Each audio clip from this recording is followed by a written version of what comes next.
최근에 이제 그 리사 제노바라는 분이 계신데 이분이 또 신경과학 박사예요. 기억과 이제 뭐 이런 망각에 대한 책을 많이 쓰시는데 이분이 이제 테드라는 토크가 있잖아요. 강연 시리즈. 네. 거기 나와서 이제 한 것인데 이분이 이런 만약 당신이 85세까지 살아 있다면 둘 중에 하나다. 알츠하이머거나 그러니까 치매거나 아니면 그를 돌보는 사람일 것이다.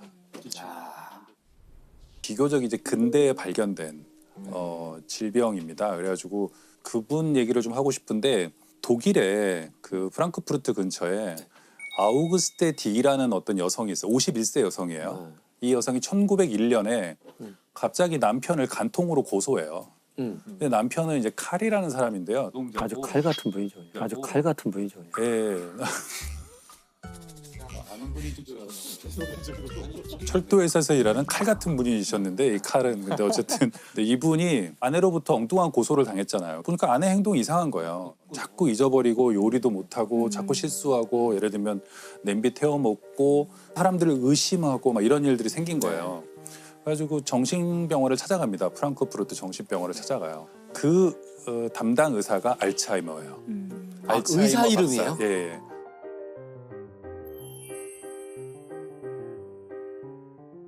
그래서 알츠하이머 박사가 이 사람을 이제 진찰하기 시작했는데 처음 왔을 때 알츠하이머 박사하고 문답을 하거든요. 뭐 지금 뭐 드세요? 그러면 예를 들어 밤을 먹고 있는데도 뭐 시금치라고 말한다거나 계속 질문하는데 6번째 줄 가면은 이분이 굉장히 중요한 말을 해요.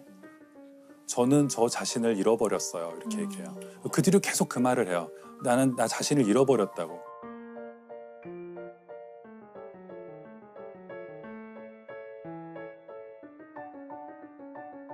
그냥 특이하다고 본 거죠.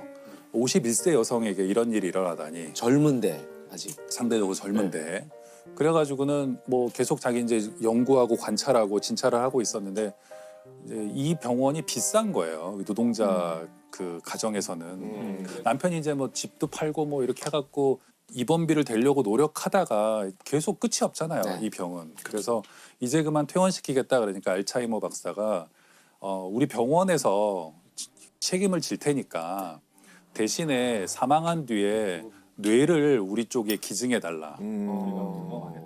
이제 계속해서 치료를 하죠. 치료하고 관찰하지만 나중에는 뭐 굉장히 심해져요. 예를 들면 대소변도 못 가리고 막 심해져서 불과 한 56세쯤 되면 사망을 합니다. 네. 그래서 뇌를 부검하게 되고 해 보니까 상대적으로 젊은 사람의 뇌에서 볼 수 없는 현상들이 막 발견. 뇌가 일단 그냥 쪼그라들어 있어요. 그러니까 정상적으로 이런 노화를 겪은 뇌와 알츠하이머를 겪은 뇌를 보면 확연히 달라요.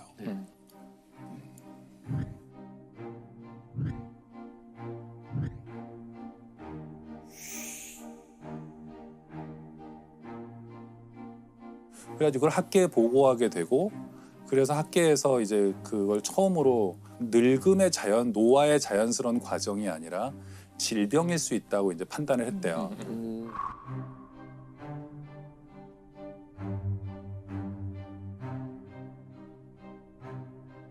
알츠하이머와 치매는 동의어인가요? 아니에요. 근데 지금 알츠하이머는 이 디멘시아의 대부분을 차지하는 빈도를 갖는 한 파트예요.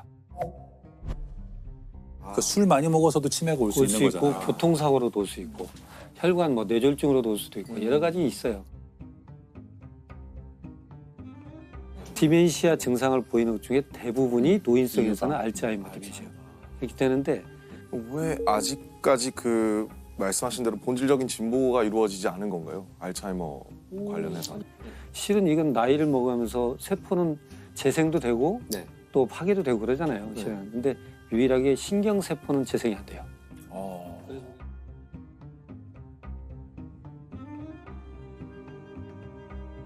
노화의 과정에서 네. 서서히 파괴는 돼가죠.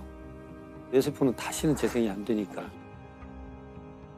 결국 이걸 멈추게 하거나 더디게 가는 방법밖에 없는데 이걸 멈추게 하는 것은 노화를 멈출 수 있다는 거예요. 그렇죠. 그렇죠?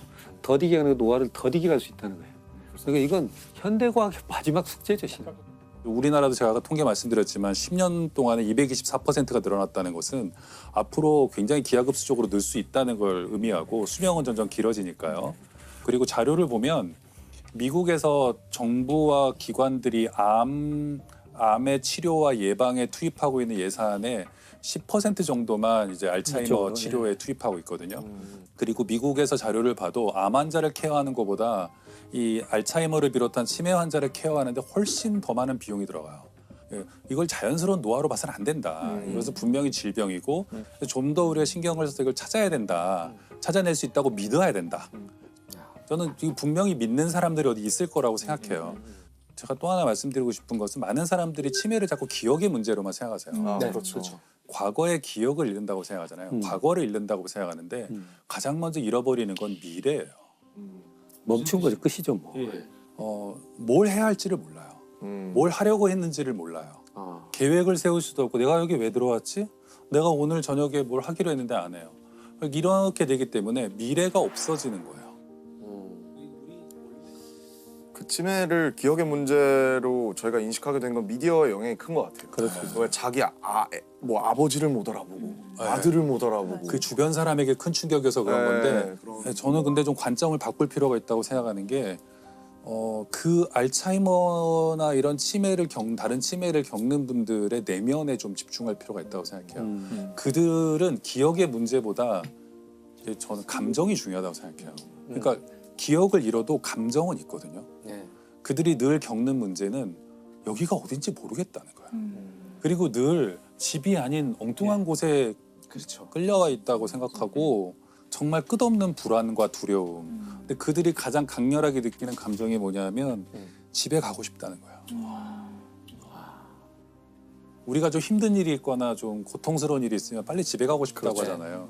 집에 가고자 한다는 열망, 욕망 이런 것은 욕구는 인간의 굉장히 원초적인 건데 이들은 거의 한 길게는 8년에 10년 동안 낯선 곳에 이유 없이 와 있다고 생각하고 이들이 겪는 어떤 감정적 고통이나 이런 걸 좀 생각했으면 좋겠고